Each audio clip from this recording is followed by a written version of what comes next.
এই পৃথিবীতে প্রতিটা মানুষেরই একটা না একটা গল্প আছে। কারো না খেয়ে থাকার নির্মম গল্প, কারো আবার চোখের জলে রাত কাটিয়ে দেওয়ার নির্ঘুম গল্প, অসহায়ের গল্প কিংবা একাকিত্বের গল্প। সবার গল্পই আলাদা, আবার কারো কারো গল্পটা এক হলেও গল্পের ট্র্যাজেডি আলাদা।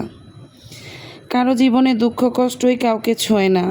কেউ কেউ বলে আপনার দুঃখ কষ্টে আমি শেষ হয়ে যাচ্ছি, কিন্তু আসলেই তা না। মানুষ এগুলো শুধু বলার জন্য বলে, এর চেয়ে বেশি কিছু না। কারো দুঃখ কষ্ট নিয়ে কেউ কোনো দিন ভাবে না, আর ভাববেও না। একজনের দুঃখ কষ্ট কখনো অন্যজনকে কখনোই ভাবায় না।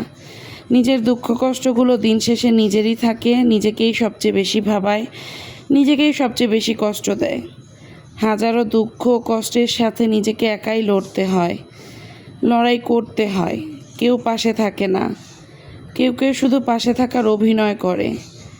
সময় মতো তারাও নিজেদের আসল রূপটা দেখিয়ে দেয়, যেটা দেখার জন্য আমরা হয়তো কখনোই প্রস্তুত থাকি না।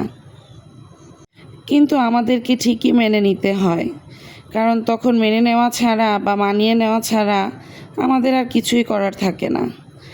পরিস্থিতি আর পরিবেশ আমাদেরকে অনেক কিছুই শেখায়, আর আমাদের জীবনের সবচেয়ে বড় শিক্ষাটা হয় তখনই, যখন জীবনে খারাপ সময় আসে বা জীবনে ব্যর্থতা শুরু হয়।